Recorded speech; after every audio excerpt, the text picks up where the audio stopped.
O kokori ke uhufa mo he tala malo e fonua mga he tala fatap ku dobe o ku fa o atu ba mehen talanga ta te o fai tu mama o atu ka ta mo e fai ngamari ko ni ke o atu ai ho mo POLOKALAMA ko ia FAFAFNGU SAIONE ai ko heni pe mo fai FAFAFNGU SALESI VAKA pe me sene Australia ke ma fa hoko te ta POLOKALAMA ko ia ki he ahoni o ku whawhiawhia hoke nāma ki tau wau mai ki he wike koe ni, koe kamataanga eni o ngahi POLOKALAMA koe ku atu pia mehi Vipon Medias, i he tau wafe o wawha, pia koe fufua POLOKALAMA eni, o ku maa whoki mei ai pia mo FAFAFNGU SALESI VAKA ke whakahoko atu, ke hoko atu ake ngahi POLOKALAMA koe ia, na tau osilele i mahe ngahi lau tau koe ni koe tau siti koe ai, ai koe POLOKALAMA whamui mui taha koe na ma whahoko, e hoko atu ai ma POLOKALAMA koe ia, i he ahoni pa mo e whaiwhikau pe a ku atu e taitari loto whiawhia, loto mawhana ke te kimotol ko toa pē ka inga, kua mo osi lava mai ki lotoni,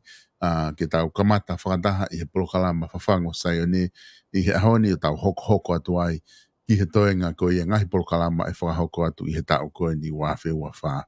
I hane pehe ko whiawhia ke utaitari le rei, e FAFAFNGU SALESI VAKA i he laine, ki sene Australia, malo e tau mau e pongoni, ai hoa tāni e FAFAFNGU, pia malo e ngau lahi mihena ko ilo i befoki ko e ki malo lo mai ko e tau POLOKALAMA i ngahi aho Christmas wha au stau, pia ko e kamata weekend, ko kamata e POLOKALAMA, pia ku kau whatahai pe, pa mo FAFAFNGU SAIONE i he kamata ko ia i he weekendi, whewhea ke FAFAFNGU, whewhea ke mo e family ki he tau wawhe ua wha. Ia, malo au pito solo, pia o kuau whakawhetai ki o tua mafi. Ai o tua lahi koe tamai, ka mahono alo, koe huhui, pia mo sisu kalaisi koe theohi, mo i lau maari e maa oni. I he tau fo'ou koe ni, i he ahoni i Australia o kui kai ke pehe, o ku ea rerei au pito e funga o i whonua, pia oku ea moko pia oku kai haela a oku habe mo puli ka oku kai yonga mai he moko ai ea pia whakafofa o pito ea i loto sene i he ahoni ko e family oku mau os foki ki api pia ko kamata ke whama opo ai nau ke kamata ke mau foki ke anga maheni ko hi ko kamata ai lotu pia mo ngahi mea ke whakawhamiri pe e solo ka kono whakatoa le leipe ai family ko tu ko I he taimi ni solo ko hange ko ke mea ki ai ko kamata ange ni ta polokalama I ahoni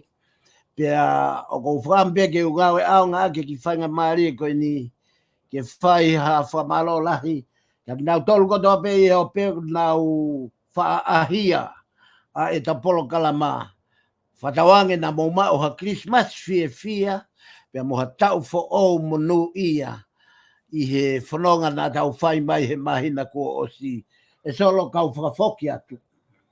Malobi to whaifikau. Ki mua ko ia ke ta foki ki he ta polokalama. Ko whieto ki mini te nima ko ni he kamata ke o atu mua.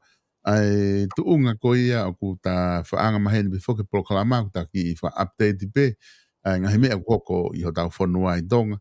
I he ula ki mini te nima ke mini te hongfulu. Kamata pata toki hoko atu rewa ki e ta polokalama. Ko tui ki o ne tuu ko he tai ni mi o ku iai ai me alahi whakapolitikare ku hoko I he whanua pia ko tui pia ku ke lawa peke ke mamata ki ai na e o mai me he office palasi ai tohi whaka-officiare ko whaha ai he tui te pouono o ku to'o ene whalala pia mo ene consent whamawhai I ko ia ai minista ki he kautau ai koe pare mia pena ia e lakanga ko ia pia mo minista ki muri pia mo tak mamata ai na ia ona po fekita uto I kamanu ai ko ngo fo I lakanga ko lakanga minista ia tolu na o mai tohi ene afio o ne whakaha mai o ku kai ke te whalala ki he whakahoko e he ai ngahi lakanga minista ko ni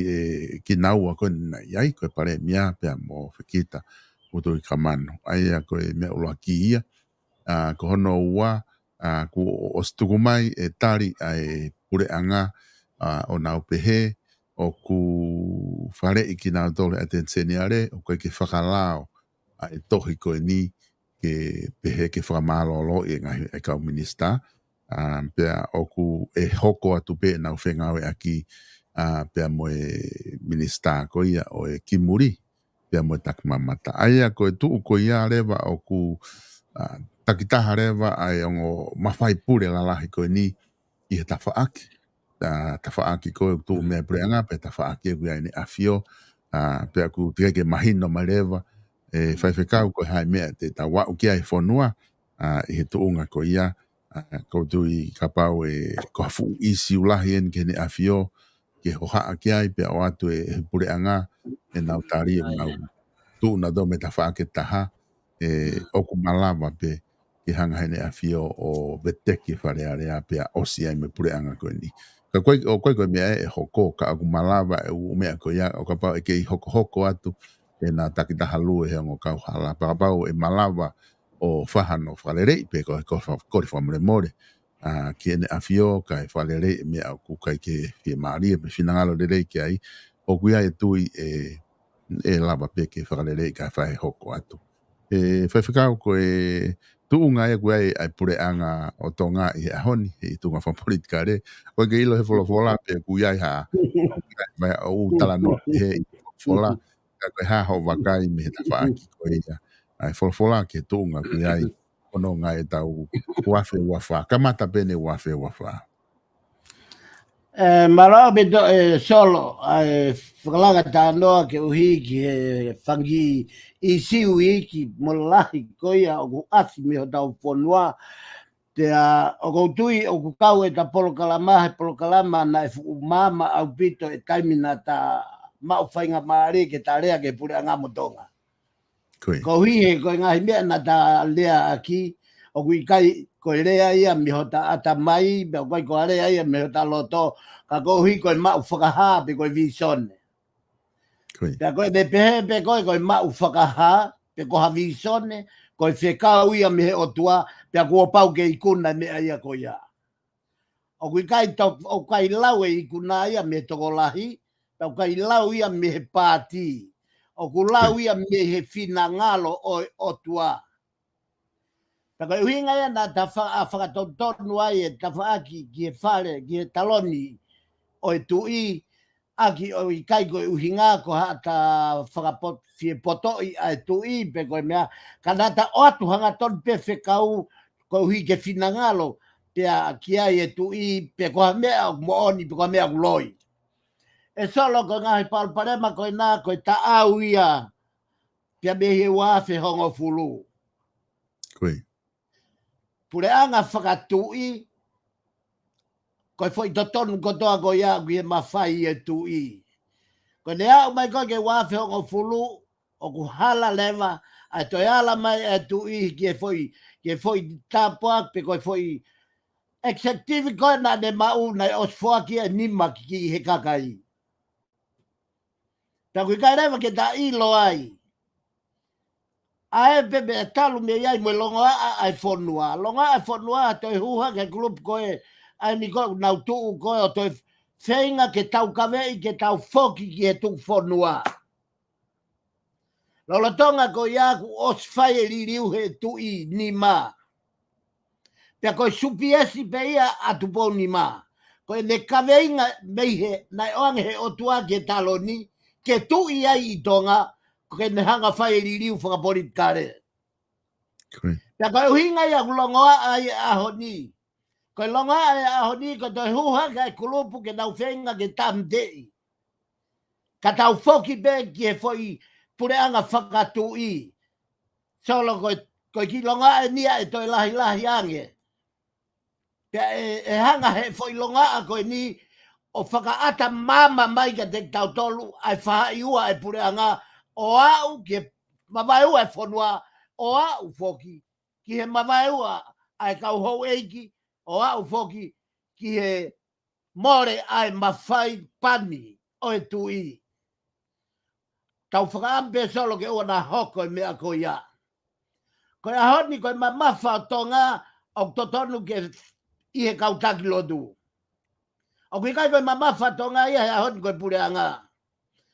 He kua osi mo vete mo veu e pure anga. Koe whakaamu me he polokalamani.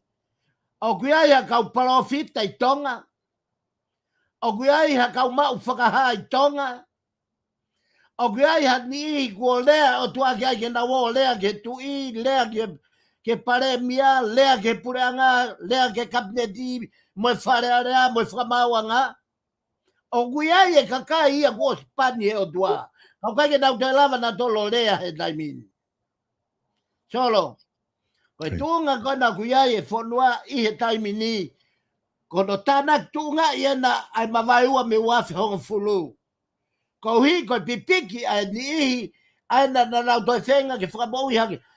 Kapuange pe mo otua. Ko se afioi be otua e tu whanua mo tu poulu aki. Ka koe whenga ai politikare. Ko tawhaki ai politikare. Koe whenga ai politikare o kai koe nau whenga i ke tamate i tu whanua. Ka koe whenga ai politikare ke whakafoke pure anga ki he otua aki ai tau whanongo ki he rea mai ai pure lerei. Ai pure ofa, ai pure merino, ai pure kātaki, ai tae lauia, sevaniti. Solo, kua mau sevaniti, ai tangata ia he ahontonga. Fie mau ia ke whakafoki he otua, ke hoko otua koe sevaniti. Ko hono hinga, kai hā mai e fua, koe merino, mo e ofa aki. Solo koe ki talanoa pe ia, mo e whakalotola ki tawhaaki ko ia, he nāku, he ku ata mama mea ia kona hoko mai. He koe mea na ta tau rea aki. O kui kai ke whepaki e politikare mea mo e lotu. Koe talanoa ia e toi tapu. Pakaku ia ia toi tapu ha taha kune peheu whepaki. Toi alu koe wakai ho toi tapu peheu mooni. O kai whepaki e politikare ia mo e toi tapu. Koe politikare kune hanga whakalaka e lotu. Koe politikare kune hanga whakalaka i urunganga whakafonua. Koe politika rea kune hanga whakalaka i a meri no. Ka koe hika futai mahino o fusi he fukiri mea. Koe fukiri a kau o nau pipiki ai koe tuku whanua. Whakawhake tuku whanua ki kuanga whakawasi koe lau maari. Whanau whau, tare sisu ke moui. Tare koe sisu ke moui. O ka pau, o ke loto, ke ofa ka tupu uluaki, whakamanatua tupu uluaki, ka mo tuku whanua. Ka, koe sino keheia. Mei he politikare, he koe sino e politikare ko taimi, koe o tuau whakauri, ko taimi o kui kai mohe o ku laka, pe kai pe tu e va e ia mo saliote o taimi, o tuau pure ai, ko pau ke tau laka me he tau, ki he tau, senturi, ki he senturi, alaminia me koe tau ko toa peo tau au ki ai, o ku whakalaka i he o tua, ko hai o pure, ko o tuau pure, ko ia o kune hanga tafi mo whama e tau tangata, o kune hanga whanau i mai tau tangata po au, mea ko toa ko ia, politika rea ia. Te paki ko na, o kamata ke ala mai tui hono mawhai, tonu au pito pe ala tui hono mawhai. Tonu au pito, ton whakaotua, ton whakalao, ton whakonistu, ton pia ton whakalotu. Ala mai e tui, he kono kakai. Na e pania tu po ono, ke ne tauhi hono kakai. Ka koe pania e o tua ia tonga. Ka whawhau ketso. Malo apito whaiwhikau, ko wilo pia ku mahino apito ai whamatala ko ni ku ke whahoko, hange ko e whama opo ko ku ke whai tonu apito ai ala mai tui, i he ngahi tonu wha o tua, tonu ene pani, ko o tua ko tui e nai pani, e o tua ke ne tauhi hono kakai. Whaiwhikau, ko tui mahalo te ta hoko atu ke konga hono ua, ko ngā ko ta taimi, ko e POLOKALAMA wha osi foki i he tau ko osi, na ta tala noa i he tohi ko o laki koli a kalonikari. Ai e ko ta POLOKALAMA i a koe wha mui ta, i he tau wafe ua tolu, na ta ngata i he tohi ko ia a ulaki kalonikari. Ka kore atu ke ta hoko atu mua, i he tohi ko ni a ua kalonikari. He ku hange koe whamatala na ke o mai he te kimoa ke kamata ta POLOKALAMA, i he ta whakatawange e ose tau ni ko kakato katoa ai u mea koe ni ko ta ostala noa ki ai me ngā hi pui tu a ngā hi tohi i he POLOKALAMA ko toa ko ta oswahoko ai a koe tohi a ua kalonikari te o atu ke te koe whaifkau ke ta hoko atu ai i a honi. Malabe cholo, ai mau whainga maari e pa ko whiawhia ko hi ke kamata e ta POLOKALAMA i he tauni, pia a ko whakatapu ki he aele a whio ki he tama ko te king tu pou ono, ka mai ta hine kuini mono whare, bare mia ka mai ai kau take pure anga, ka mai ka inga tonga ko tope kau taki lotu, pe moi kau karistiane ko tope na u mea mai ki he ta POLOKALAMA. O hinga e whakatapua ko ni ka e whakata e mala e ke hoko atu e tatala noa i he wholofola. Ko e te hange koia ko ke he aki mai i he ta POLOKALAMA na ta ngata ia ua kalonikari ta hoko atu i he ua afe ua wha i a ua kalonikari o ta whanonga i pe ka ua ko ta au ke tohi tāpuni ko tohi malakai. Aia koe supi e si, uhinga e fo i rea koe kalonikari, koe whakamatala pe ko hono whakama opo o haongo ongo. Pe koe whakama opo o ha whakamatala, pe koe statement ha whahinga mea o ta taupe i e historia o ha tangata, historia o ha pureanga, historia o ha monumanu, pe koe historia o ha whanua. Pea koe mea ia o kui koe kalonikari ko hono hiki, pe ko hono whama opo o ha whakamatala, aia ku hinga tohi ua kalonikari, o ku hinga ia ki he ngahi haa tui kotoa o siuta. Mana tui na talawe e solo i he ulaki kalonikari, ko e tala noa ia ki he ngahi haa tui o Israeli. Pensa, hoko mai koe ke tohi ua kalonikari o ku whakamatala katoa ai tohi ua kaloni kari ki e kaweinga ko e haa tu i siuta. Foki mai tau aia ke foki ki siuta. Ko hi e ko siuta pia mo Israeli ko e pureanga pe taha. Pia nana mawai ua foki i e palparema ko ia o taki a selopo ame pia i he tonga pia taki a rehopo ame i siuta. Whakatonga ngā rewa me iai ko iani o whenga tohi ua kaloni kari kene toi whakama opo historia ko ia o e ngahi whai ngataa na iau sia e whanau Israeli. Ko haina ne fatua e tohi ko e whehu i en solo. Ko haina ne fatua e tohi. Ko e tarigi ai. Ko e selabe. Whakatoka ngai ko ua kaloni kari eni o tatala noa ai. Pea osi e patoki hoko haka e sela. Ka ko e sela na ne whau mo whakama opo ngai historia o e ua kaloni kari. Ko hia mahuinga upito ia ke iloi. Ko haina ne hanga o whakama opo historia whanau siuta o kamata hono tuktuwange mai o e ngahi haa tui, ose tui, hoko tui, ose tui, hoko tui. Ko e sela, ko e tariki ai ko e sela. Na ne hanga whatu a ua kaloni kari. Pea koe toko taha tatau pe ia, na ne hanga toi whatu mo uluak kaloni kari. Aia ko luaki, mo e ua kaloni kari, o ku tuku pe ia, o au ia e sela, ko e whatu kotoa ia e sela. Ko e kuonga hurea kia e tohi. Na e rea a e sela i he kuonga o e tohi koe ni. Na ne lea, hangebe koe o kulea kia i a ula tohi kaloni kari. Ko e konga o e talanoa ki e ngahi tui o whakatautau te fito ki siuta o whaiake ai sio pia mei he whakataula eiki. O kamata pia mo e pule, mei he pule a King Solomone. Sio ka pau te tauhanga whakatoka ngai e hifo lelei ai ngahi whakamatala e toi tapu i e taimi pe mo i kuonga Solomone i e tahawhe tupu o tau tangata pia kuna wao meni ke nau hifo mai he tua o Solomone o ku kamata lewa ke ha mama mai ai unu mai ai taimi mo i kuonga ke te au mai ki a sisu kalaisi pe au mai ka tau tolu koni o e ahoni.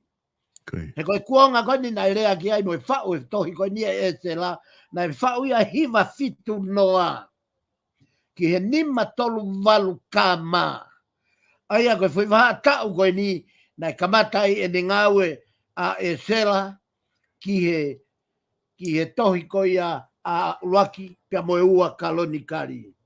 Ko hae mea ulea ki ai ai tohi e kei ko hae kawinga nai ko hae te toi whakaukau na uhinga ai e whau tohi koe ni pe koe whakama opo historia koe ni. Ko hono tari hangebe koe mea ulea ki ai ula tohi kaloni kari koe kuonga o e talanoa o e ngahi hatui o whakatautau te fito ki Israeli. Kai whai mai o na mawai ua pe toi whai ngata aangi hono whakama opo ai onga pure angani he kuona taktaha alu i hono whaunga. Pure anga toke lau, koe pure anga ia ko siuta. Pure anga tonga, pure anga ia koe pure anga ia koe ko Israeli. Toi whai ngata aangi hono whinga i ki whakama opo. Me he tua Solomone, hiri e pekia Solomone, o hoko hi whai i he kautu i hatu i koe ni. Koe mo ni i mea ke whakakaukau ki ai. Tala mai e ta foi tala noa e foi kawenga koe ni. Ke ta ki tu ange o whakaukau ke foi mo oni koe ni. Na e o mai e he lotu ai ikuna. Pea mo e lava mea. Pea ku lava pe o nau whakakaukau ai ke nau langa mua ha tempare. O loma kai hanga kehe me ai kakai. Pea mei he hu ki he otua. Ai a koe kamata eni e nau whakahuhu mai ai otua ke o whakataha pea moe kakai Israeli o makatuunga e whetaulaki ai otua pia mo Israeli. Nai whakatupu ia i he ngai whiwhiri, nai whakatupu ia pia me kautaula eiki, nai whakatupu ia me ngai mau whakaha mo visone, mo ngai tau pulonga, pia hoko e ngai whiwhiri ko ia, ke ia e hu o kia e o tua mo ui, pa ko e hinga ia fo itali, ai mahu inga ko ia e nau hu o nau mau e o tua o Israeli ko Jehova, tau hinia ko nau o tua. Ko e ki, o ku hinga e fuirea koe ni ko e ki, o hinga ia ke master ki, o e ua kalonikari, o kuia i hono vesi te fito, o e ua kalonikari, ko ua kalonikari vahe uruaki vesi uruaki, pia mo e nima, o tolu koe mo fie hiki i hifo, pia ke toki lau ai, o whakama opo katoa ua kalonikari, kia, ua kalonikari vahe uruaki vesi uruaki, pia mo e vesi nima, pia mo e vahe uruaki, vesi fitu, pia mo e vesi tahafa, pia ki he tolu no vesi tahafa. Ko ngā lea mahu inga o mei ke whakamanatu mau pehe tohi ua kalonikari. Tau he aki i he ua kalonikari. Foi lea koe whare o Sihova. Foi lea koe eiki. O puaki tu o whāwalu, teo whāwalu.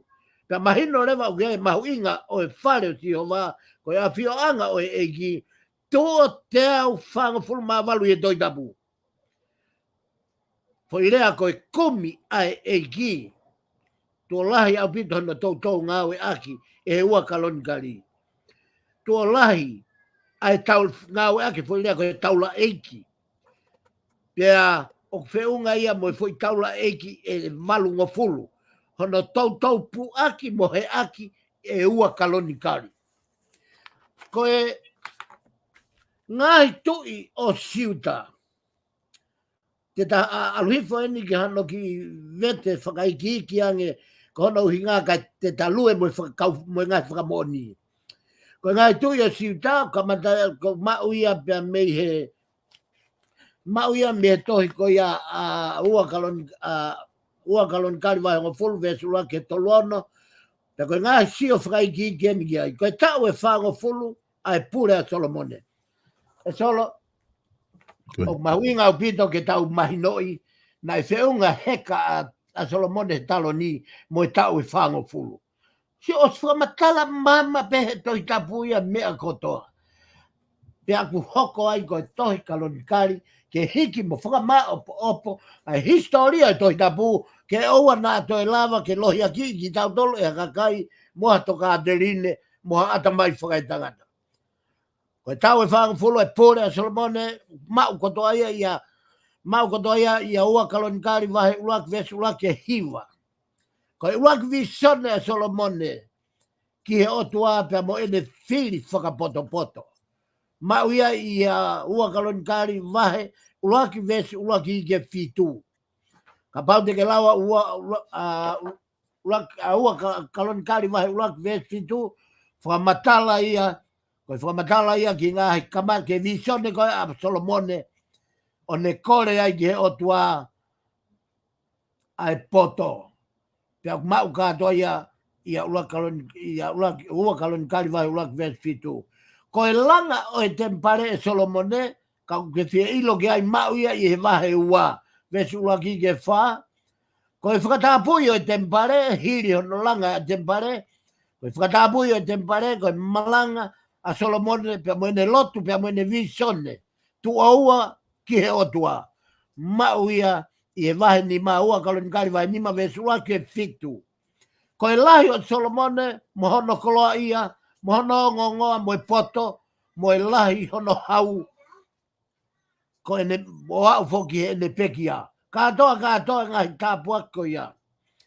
Aia, whamau katoa ia vahe nima, lere ai ka vahe valu. Vahe nima, vesulake fitu, o lere ai ke vahe valu, vesulake ke hiva. Mau katoa ai ngahi whakaamu, mo e visone, tu aua na e whai e Solomone, pia mo e lahi e Solomone i he tari lotu e o tua, whakia e poto, o ange mo e koloa ia, ongi gai mo ongoa mo poto mo lai mo hono nau ma mono fare mau katoa ai lere me vahe tolu me vahe lima vahe ono vahe fitu vahe valu nga tu yo siuta kau ia I nga tui na ma vai ua puranga siuta ia le hopo ame ma ia I vai hongo fulu vesu laki ke taua ko nga tu yo siuta o tatau be pe ko tu le nei pe ko tu yo ku kovi ma u katoa ia I vai taha tolu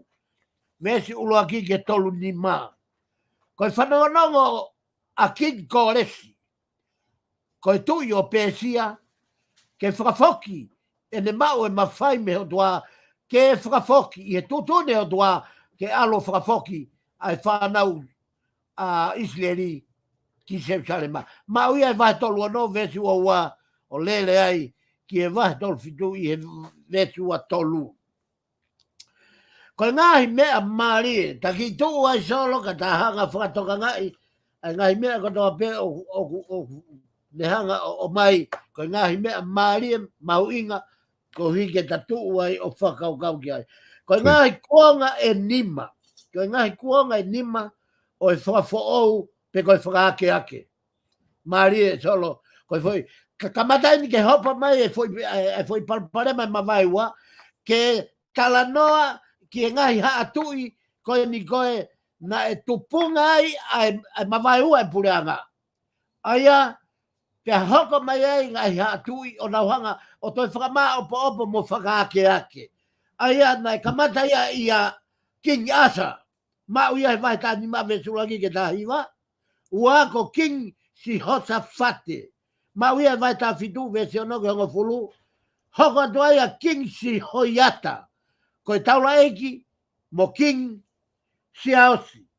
Vahe ua tolu ves taha no ki he taha hiwa. Ia King sio saia vahe tolu wha ves ulua ki he tolu nima. Pea ia King hese kaia vahe ua hiwa ves ulua ki ke ves tolu taha. Katoa ngai haa tui koe ni. Me ia asa kia hese kaia. Ha tui katoa koe ni, ha tui ene na tau mua taha.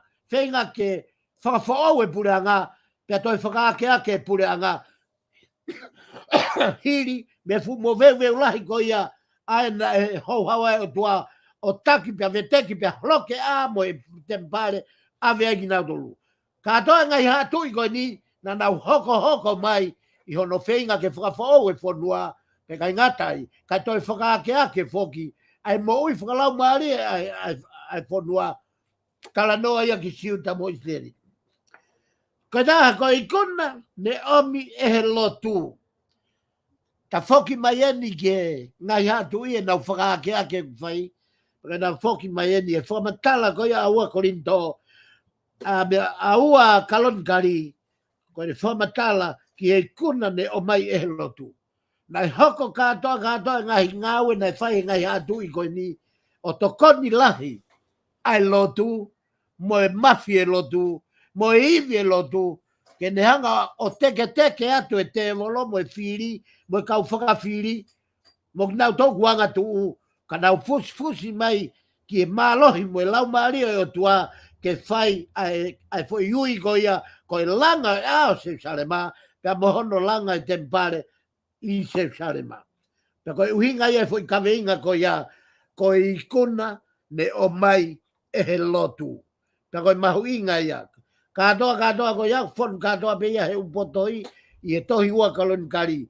Vai tā, vai tā ano, vai tā fitu, vai tā tolu tā malu, pe moi vai tā wha, tā taha, vai tā ua vesu anoa, pe moi ua kalonkari vai ua ono, vesi nima, ua fitu, vesi ono, tolu noa vesi wanoa, pe mo tolu ua vesi wanoa ki e ua tā. Katoa ngai potohi ko ni, o kune hanga o veteki mai, ai mahuinga o historia ko ia o Israeli, mo hatu I, pia mo Israeli, pia mo siuta, mo hoko ai ngai hatu I ko ni nima, pia mo nau whenga ke whafo e whanua hiri, ai whoki me Babylone, o au whoki ke nau hanga o langa, mo whakahu mai e lotu o nau toi komna ni te ai mo si hova. Whakao si, ko ua ko rinto wahi wanoa vesi wanoa kihe wa ono, foi master kia o tohi ua kalon kali o kune tapuni aki ai tohi ua kalon kali. Ula kalon kali, ko foi lea, ko foi wahe e wahiwa, ta ko ua kalon kali, ko foi wahe ia tolgo fulu maono. Whiunga whakatoa ulaki kalon kali, pia moua kalon kali, pia mo foi wahe ono go fulu ma nima aia ko tatapuni ai, i ta whakamatala ki hono pui pui tua, pia mo hono uhinga, na e ui ai tohi koini, ko ulaki, mo ua kalon kali. E solo ka ne lava ia e tohi ua kalon kali, ka pau me ukto ia mea uke tokan ki ai, ke ta... Mahalo pito whaiwhikau o ku maari e pite whamatala koe ni ku ke whai. Ange ko ia koe whamatala koe ia ko ua kaloni kari koe tohi ia e sela. Pea ku loto ke ta hoko atu ke tohi hoko ai koe ni ku kakata ua kaloni kari. Malo pito solo ko hika ta whanonga koe, ta hiki he ahoni he whainga maari e ko ni ta hiki lewa kia e sela. Ko e sela eni na ne whao e tohi ulaki mo ua kalon kari. Ko ia beni no kune tohi whatu e ne tohi koe ni. Pea ko ia veia, pea ko e supies a e sela ko e tokoni ai otua. Ko e uhinga ia e sela e solo. Koe. Ko e uhinga e sela ko e tokoni ai otua. Ai uhanga e sela o mai ai ngahi tokoni ko toa be ai otua. Pea i kai ngatai, i he mauinga e supiesi, ia ko e uhi, ko e tokoni ai otua. Ko e ne teu, o ngai mea la lahi, mo ngai poin la lahi wha, o ku he aki e sela i he ene tohi, katoa e tohi e sela, o ku wha o katoa ai ngahi uhinga koni, ulaki ko e ne teu. Mau ia e vai fitu ve songa fulu. Ua ko e ne falala kakato ki i he otua. Tala noa e vai valu ve sua taha ke ua tolu ki he kamata ho no uio e sela. Mana tui na uia e sela i me Babylone. Ta ko e ne foki mai mo ulaki kulupu ko ia i e nau foki mai mo ulaki kulupu ke avi foki na toki se salema. Pea o tala noa ai e foi polokalama ko ni o tatala noa ai. Ko e ne falala kakato ke otua, mo e ne loto lahi ke alo fafoke kakai ki se sarema pe mo siuta. Ko e tahe po ni, ko e ne mamahi, ko hi ko whaianga hala. Ko e whahinga tangata peheni, ko e taimi ko usio ai ki he anga hala, mamahi o no loto, ko hi ko tae maa usia, ai futa puaki ko ia ko hono whakata ke nau foki. Huki tua me he whare popula. Ka nau foki ki he tau atai na, ma mahi lahi au pito, e sela he nau whanonga ko ia, ko uhi ko ne toi hanga whakatokanga i hakakai, toki osi pe nau foki me ngai popula, mo e nof popula, o ku nau kei hau pe na tomo e ulunganga whaianga hala. Solo ko tui, ko lau maari e ta tau eni mo tau tolo e kau karistiane, ia taimi ko tau mau ai e whanau i whoou, e ke taimi koe o tau toi nofo ai e sio atu kakakai, o nau kei lue pe na tolu he vai hala e whaianga hala, mo e tae mahi no, tau hange o tau o ngoi o tongia ho tau loto ha kafo, mo ha toe, ko hi koe mamahi o hoko ko tau loto, ko hi koe tau sio atu ke tae mahi no. Koe mea ta tau mo ia nai o ngoi pe he, toko taha taki koe ni ko e sela.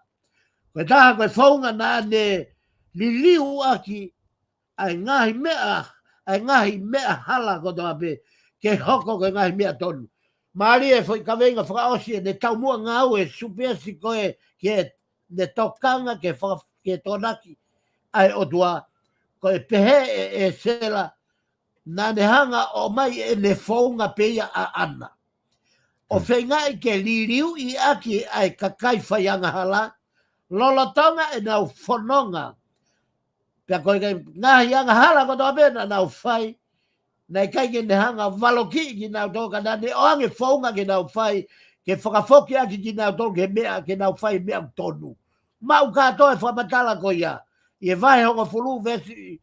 Kamata me vesi ulu aki ke vesi ho fulu maua. O kune hanga whamatalai. Ai whakakaukau e sela. Ke ne hanga o fai ha mea. Ki he kau whaiang hala, mo kau talangata ke malawa ai, ke nau whoki mai me whai hala, o whai ki he mea totonu. Ka noa katoa e ka venga ngaue. Koe ngai tui sentaire e ono, whatonga I solo, ko tāu mai ke tohi e se la, whai e se la, uraki ua kalonikari, whai e se la, a tohi e se la, hanga e sela o fuke I he ne tohi totonu ana. Ai ngahi tui sentaire e ono, nai makatu unga ai e tau ko ia mo Israeli. Uraki. Tui ko ia ko Sakon. Ko e tui Asiria ia. Pea ko e tui ia na ne hanga tak popula ia Israeli. I he tau fitu ua kama. Tau fitu ua kama, ho mai e tui ko Sakoni, ko e tui Asiria, o ne tutuini ke na o tau I koe Israeli, puke popula Israeli e taki, ko e fua ngau e popula ia a Israeli, ki Asiria, ko e fitu ua kama. Hokoko Nefkanesa, ko e tui Papilone ni e taimi na ne tak popula ia tiuta ki Papilone. Hoko a taimi koe ni koe nima walu o noen. Solo. O ku unu mai peke e ta lue toi ta fuaka motua ke ta ami peo ta puni a Malakai pe ta whanonga me ai a hono savea I koe o fuaka fau ke hoko e tau wha mo ke wa a hono wha ke ono kama mo whanau I mai o sisu kalaisi. Taka pau te tato sio me whanau I o sisu kalaisi ki he a honi. O ku kei hoko pe historia te kia ke mate. Sai, hoko mea Nefkanesa, ko tui eni na ne tui whakapopu haa eni, ko tui eni na ne hanga o tutoni ke nau o tau I koe a siuta. O nau tau I lewa siuta, o nau I kuna I a siuta, holoki pia moe tempare, pia whahi pia moe a, osko ia pa na honga tau e ngahi mea mahu inga lahi taha tempare. O kaua e puhe fuakawa. O nau hanga lewa whai whanonga moia ki Papilone. Wa taimi ko nima walu ono kamaia. Hiri mea Nefkanesa hoko haka kolesi. Osa kolesi hoko haka talayasi. Osa talayasi hoko haka king e hasvelo. Osa king e hasvelo hoko hake ata sease. Katoa e foi tu e ono koe ni. O ki ai nau ngahi te toi kawenga ngā ue, me nau taumua whawhe paki, tena koe ngahi tu I sentaire katoa eni, nai whaingata ia Israeli. Talunga kolesi koe sentaire, na e ui aia koe tu I hano wha, na hanga lewa e ho tua whaka mawhai a kolesi, koe hi neongo koe sentaire, kene ka koe tu I o pesia. Ke ne hanga whakangofua ai kau siu ki e taki ki nau tolu ke whakafoki. Ki e tui koia o siuta a selui peperi. Mau katoa I he tau nima tolu walu ka ma. Wa taimi nima walu anō ke nima tolu walu foi wa taimi ene whai ai koe ni. Mo e tau koe ni. Pea mo e longa a koe ni. Mo e ke koe ni. Hoko haka tala I asi koe tui pesia moia. Na ne loto tatau ia pia mo kores ke toi langa te bare. Ae, na e ui ki aia e sela mo ne maia te tatokia uat ke toi ne maia ki e langa te bare. Haka mea kingi hasvelo, koe tui eni koe na e nehanga koe o fotu a kuini e seta. Te hoko ai e whakaauha lahi e tutone a koni tutone mo e lao ke whakaponge siu koto ape. Pea huma ia I koe a motekia I ka uma e seta. O whetonge a king a queen vastai. Hoka mai a Queen e seta o ne hanga o whakahawhi ka kaisiu. Te a topu ai me katoanga na na ui, ko i katoanga e pūri mi, ko i au kai mo i whakaifuefu, mo i whakatomala, mo i kore whakamore more, o se aho e tolu ai kakato e nau whaipehe, pe nau mau, ai tari lotu ai otua, o whoke tau te a, i he hou hau ai otua, o oange ki he tui, ke tau toi whakawhoki pe ka haman. O tau kovi o hoka tau ia, o pekia ai tangata whakatupu whiri, kai hawa mote ki ai, te mono hako. Hange koe rea koe ia nei whai e se ta, e mote ki ai ka e se ta, nā koho pure anga oi ahoni. Ui koe e o tua ke whakahau whika kai kiu. Solo pehepe anga i tau whanonga, i he mo ui, o tau whanonga pehepe mo ngahi tūtūni ai o tua, ka kono whakatūta magi he toi mea ngau e ake o tua ai whiri. Ko hi ke ako i aki mo whakawhoki aki nau tōku he, ai whanau ai o tua. Kingi hasvelo ia, ta koe tau koe na e tu ia ia kingi hasvelo, ta koe tau ia koe na e kuini ia a kuini e te ta, koe wha hiva fitu ka maia. Wha hiva fitu ka maia. O si pēr kingi hasvelo ko hake a tai ese. Ko a tai ese, koe tui pēsia pē moia. Nā ne whakangofua ia e sela, ke whoki, pia mo e whoi klupu hono wā, o ave mei Babilone ki Jerusalema. Aia, koe tau koe ia nai whai ai whoi whekau koe ni, ki a ata e a se, koe tau whanima walu, kama, pia tuatuni ai he tui pēsia koe ni, ke alu a e sela, whoka e sela mo e klupu hono wā whakawhoki ki Jerusalema, pia mei Babilone, ko ia, ko e sela ia ko ni, o kune whai ai tohi ko ni. Nāne toi whekau atu whoki pia mone he maia, ke toi langa pia moe a o Jerusalema. Whakatonga i hoko a ngo tama ko ni i tolo. O si pia e sela hoko ta a ne he maia. Ko ngo tama ko ni o kai na o kuhange hango mahanga. O pipiki hona historia. Ko historia ko o e sela, o me mei tatau pia mone he maia. Pia ko ne he maia, na tu whakataha ngo tama koe ni o na ngau whakataha na kuonga. Aia, na ngau e nau e whanima waluke whanima. Kama. Aia ka whemea la lahi iloa aia ne maia mo e sela. E sela koe langa, tutuni ke whoke langa a. Ko ne maia koe langa e tempare. Take whakatongai, ai ngo tama, o kuna lele whakataha pe na historia. Ai ngo tama koe ni. Langa a e tamatahe tutuni ai o tua, ta langa tempare tamatahe e tutuni ai o tua. Maha taimi ko ia whanima walu ki e whanima kama. E solo kone kato ai e toi e sela. Pio ka lawhio e sela. Ta kone o siia. Koe. Mahalo apito whaifikau koutu I mahalo ku koina ku osi e tohi koina e sela. O ku wakaifu ke ta taimi whaifikau ke I toi peta mini te fitu. E lava pe ke whahoko ho whamapopo. Pua ta hoko atu ke tohi koe a Nehemaia. Malo solo. Ka ta toa I peha konga e tohi Nehemaia. Aia koe supiesi e tohi I Nehemaia ko Sihova ko e whakawhia maarie. Ko Sihova ko e whakawhia maarie. Ko e sela ko e toko naki ai o tua. Whakatongai ai mahu inga o e supi e si me nau tefto I kaweinga ngāwe. Whakatau mua katoa e nau ngāwe ke ui ai o tua ko ia. Aia ko e supi e si ai tohi Nehemaia. Whawhita I ko hui talere e be mo Nehemaia ko hono hinga ka mawhao atu e ta POLOKALAMA ki ngai tohi ke he. Ko e langa o e a, pia moe moui whakalau maari. Ko e whai whekau ia koe na e oange e Sihova ki a Nehemaia o ke whakawhi maari e a ke fuhou haulahi a Sihova. Na ne oange ko e kaweinga ki e tangata ko e ni, pe ko e tui ko e ni, pe ko e taktau ko e ni, ke ne hanga langa ai a pe mo langa ai mo ui whakalau marie ai whanau Israeli.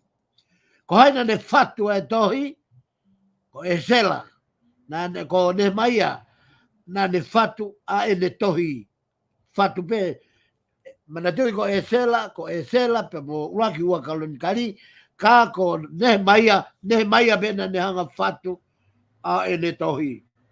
O ko takolai ai kakai o nau tui, ne pehe, e ne maia, na e whatu a e ne ngahi tohi, na i kai ke fu ma opo pe na i kai ke fu lelei.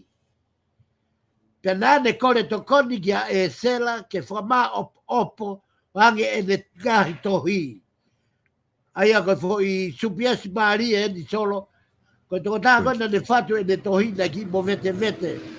Pe ki ma pasanga sanga. Pe i he taimi koe na e mahino ai o na kau ngā ue. Mo ui ki na ua ko e sela mo ne mai he kuonga tatau, ka veinga tatau, ka na ne kore to koni lewa ka e sela, ke ne hanga mua whama opo ange ai pio ka lafi mo historia i ne ngāwe. Te aku pehe e whamatala ko ni ane mai a, na e to koni e sela ki hono fatu, whakalelei e ne tohi, mo whama opo e ne ngahi ka veinga e ne tohi. Koe kuanga kulea kia ia e tohi koe ni ane maia, koe tau nai e tahaua. Aia nai kamata ia me fa kama, ki he fa tolu ua kama.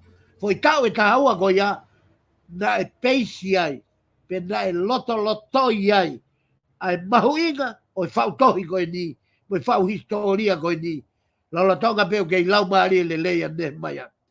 Ka veinga kulea kia ia e tohi ane maia, e ke ia e ka veinga. Mana tui ka supi e si, ko si hova koe whakawhia maari e. Aia, koe e ke i koe ni mehe kakai, koe haa koe tau mua, oi whau tohi. Pea koe tari ena ki ai, ke langa aki a Seusalema, mo whakafoki aki a Seusalema, mo whakamerino aki a Seusalema, pea moe otua. Maari e eke nai whai he kakai, kai maari e tari a nehe maia, kono ui me he otua ke whakafoki, ke manatu kono ui ko siova koe whakawhia maari. Pea koe mahu inga, koe supi e sia, pea koe tari koe na nai whai, e nehe maia ki e whiu ai kakai, ke whakafoki, aki ki nau tolu ki he otua. Whakamerino aki nau tolu me otua, pe kai ngatai, kai hoko foki e otua, koe otua ia o Israeli. Tai foki mai otua o otua aki a Israeli. Koe taha koe ngai, solo koe ngai mo ni mea, ke whakakau ki ai. Kau ene ngai mea, mahui ngau pito ke tau sio ki ai, o whakamaa opo aki e tohi e tela. A ngai mea koe ni, uruaki koe gi, ne mai vai koe masa ki o tohi ne mai a ka no, whakalukfua. Ne mai vai wha vesi ono, pe mo, ne mai vai ono vesi ho fulma nima, pe mo ho fulma ono. Ko ngai lea mahu inga ku ha i he tohi ne mai a, o tau he ake foi lea koe a koe langa koe a, tua tolua, langa, foi lea koe langa, tau pu ake foi lea koe langa, i he tohi ne mai a, tua ua tolu he tohi ne mai a. O ku kamata i whakaosio e tohini, i he lotu pia moe ngā ue. Pia moe, ai a koe foi lea whakaosia, whakaweinga aki, ai mahu inga o e tohi ne mai a, koe pau ke nau lotu mo ngā ue. Ai a, koe kaweinga mea ne he mai a, koe tohi tapu he nima tomata, kai hamala i he nima e taha. Koe, ongo kaweinga ngā ue ia. Koe, koe ngai kaweinga ngā ue ia sele mai a mea, a ne mai a, koe lotu mo ngā ue, koe hamala pe moe tohi tapu. Koe sia whakamata lahi. Koe langa e ao Seusalema e nehe mai a. Mau katoa ia nehe mai a vai uak vesu uak e ono. E kai ngata ingo no whakaake ake whakalau maari e. Koe ki nau tolu e nehe mai a, mau ia vai fitu vesu uak e honga fulu. Ko ngai whakalelei, ko hono reform, ai pule anga, ke toi ma o poange mau katoa ia sele maia, ia nehe maia, vai tata vesu la ke tolu. Sio whakaikiki, au ia koe uhinga eni ki he, whakimea whakaikiki pe. Ai ia o kunehanga whakama opo mea ke historia o ne maia. Ulaki, na e toi langa e ao sale mai ne maia, na e lotu a ne maia, pia whekau atu e ia ehe tu i ke whoki ki Jerusalem. Mau katoa ia vahe ulaki ne maia vahe ulaki vesu ulaki e ua. Na e toi langa ai a neonga hono whawhepaki e whiri. Mana tui na kai ke whai ngata a mea ia koe oat ki toi whai e langa. Oat na tō ki ai kakai ai ngai whiri lahi ia. Na ulaki ta mua whepaki na tolpo ia pa toki lava. Ke na wikuna o mau e mawhai ke langa e a. Tala noa ki ai e ta noa ki ane mai a vai fitu vesu ulaki honga fulu. Kono whakake ake whakalau maari e ki na tolu. Hange kua tu whataha e sela mo ne mai a he naimini. He ku hu mai a e sela ia o na lerei ai konga ngahi wahe koe ki mui a e sela mo ne mai a. Ko lisio e kakai nai foki ki Jerusalema, toko lahi koe kakai nai foki mau katoa e vai fitu vesu ulaki ke fitu tolu. Na wheunga mo kakai e toko ua mano, ki he toko nima mano, nima afe, ai kakai, fu kakai koe, kakai toko lahi au pito, na e mawhasia ai, a hono, ai kau tangata koe ni. Pea whia lau mea no ange poto, ange me malo hi mo iwi, ke teki nau tolu, ke nau taki anga fu kakai toko lahi me. Koe palomese ai kakai, ke tonunga ki e otua. Tohi, nehe mai ai a vai hiwa, ves tolu walu, ke ves honga fulu ke tolu hiwa. Kono whamao po opo e koe ngai whakalelei ai pe, vai tataha, lere whakataha pe, whakameri no mo whakalelei mo whenga ke langa ngā ue, nei kai ke tuku ai e nau whenga ke whakalelei mo na wai whiri. Mau katoa e vai tataha vesula ke tā tolu. Koe whiri ai ka kaina e nofo i Jerusalema, pe i he ngahi kolo kehe. Marie, koe vai tataha vesula ki ke tolu no, ne whapatalai e ia. Ai whiri o e ka kai, ke nofo i Jerusalema, pia moe kakai na e tuangi ki na toke na o whakata ki na o nofo me ngai kolo ke he, hange ko ngai kolo sentaile. Ko whakata apui o e a, ma tui koe ose de langa e a, ose pe langa e a, pe na e whai hono lot katoa ngai whakata apui, e whai e ne maia, i mai taha wawe su uloa ki ke whawhitu. Hiri pe ko ia pe whoki lewa a ne maia ki su sani notokolo. Koe whoki a ne maia ki Jerusalema. Au ki e vahe, hongo fulu mātolu, tala noa ke whoki a ne maia ki Jerusalema. Pea moe fie mau, ke whakake ake whonua, pea moe lotu, ke whakalelei ho nau wā, pea moe otua. Koe kawenga whakaosi, koe ngahi mea maari e ni ke tau ki tuu ai o whakatokangi ai. Koe tangata koia ko ne maia, na ne mau e ia ngahi mea koe ni. Mawhai, koe mea ofa kotoa eni me otua ki a nehe mai a. Koe tangata lotu, na ne mau ai mo ui lotu. Na ne mau e mo ui tui, na ne mau e mo ui toa ke tau. Pena ne toi mau mui mawhai koe tangata ngāue. O ne ngāue i e whonua. Katoa, ai lotu, ai tui, ai toa, ai ngāue. Katoa, mea ofa kotoa ke kifi ai otua. Whao katoa ia nehe mai a. Hoko ia nehe mai a. Koe tokotaha iloa ia, aia, koe konga whakausi, koe malanga mo whakalota toa ai kakai ke nau ngāue, mau he wahe wawa e tawhita walu, hoko toi pegi he ngāue mālohi ka mo whake e whanua wha vesua tolu, ne mai a vai wha vesua tolu. Nā ne mateu whoki ke taimi, ke ne toe whai ai ai katoa ngā lot whawhetai ki e otua o mātoonga. I he ikona kafa kuone whai ai ako haia i he wahe tātaha ves, i he wahe tātaha no ves tātaha ke tāwha. Katoa ko ia. O e ita pia moe luma i ki nau tolu e he whiri. Ai ngahi palani ngā ue mei tua, ke taofi ngā ue. Koe loto i foi, moe iri fia me he ka fu kakai. Koe manu moe sio kita ano kakai. O nau whenga ke taofi ngā ue whai e toa koe ni. O au ke nau lohi aki, mo nau hanga laui, ko hi ko ngawe ke o tua kai ha. Hoko katoa ngai whakamana mana ko ni ke moui, ne mai katoa ko, na I kuna I kotoa aki pe ai lotu, mo e whakawhetai. Ko ne katoa eni, o ne mai aia, o se a ua kolonikari, o se pa mo e sela, o se pa mo ne maia, mo na ngai pui tua, ka venga ngaue, taimina e whai ai pe whakahoko e whikau ko ia.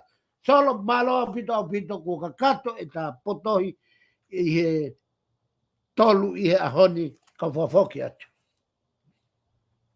Alo pito whaifkau. Ko tui mahalo ko e konga lahi a pito ini ku tā lava o talanoa kia he ahoni. Ku ke lava o whamatala ki ai I ngahi pototo he tolu ko ni. Ka te o atu kia te koe ke whaosi mai ta polokalama pata toki hoko atu I he wike ka hao.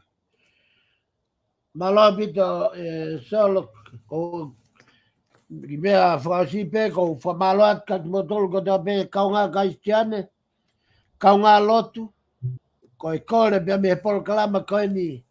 O kui kai kua fumea mau inga lai lei polo ia. He koe lai lei polo ko toa pe e ngata pe ia I mamani. Ko e kore mo e uki meihe. Ta tau ai pepe ko hae loto aku ke iai. Li mai o loto, pia li ato hoku loto. Pia tau whaki ke o tua e tau kawenga ngaue. Ke tau ngaue whataha. Ke mau e meri no I he whonua I tonga. Ha potu pe ku ke mea ai. Whakamore atu ke toko tā kotoa pe. Ka pau ku kai ke tā tui tatau I he polokalamani. Pea o ko whakatā koe I ho tau atai nā. Nai o atu e o tua. Whai be ho o whiri ia te koe pe. Mahalo bena ia tai me lea e lau maria ia te koe. O whakatatau ki he mea. Kua omi e lau maria ke whakalere aki. A ene polokalama. Polokalama dia e lau maria. Koe koe polokalama ai motu ani. He koe viso ne, koe whawhango SAIONE. Koe tā ai whawhango o SAIONE I tonga.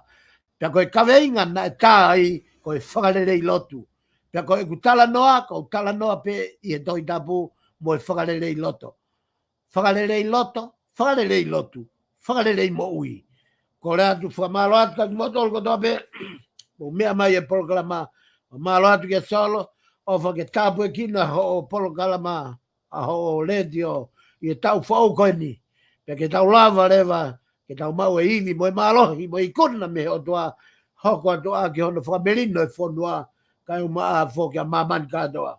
Lo tonga whamanatu atu ke whai e tau, I vao Palestine, pea mo Israeli, ko e tau ia o e fu mo veu, ko e tau he kere, ko e tau he koloa, ka, ko I kuna I he koloa ko ia, ko sisu kalaisi toko tape. Matai koloa ko sisu kalaisi, ko sisu kalaisi ko ia ia na ne puaki mai a lea he tohi luke vai wawha.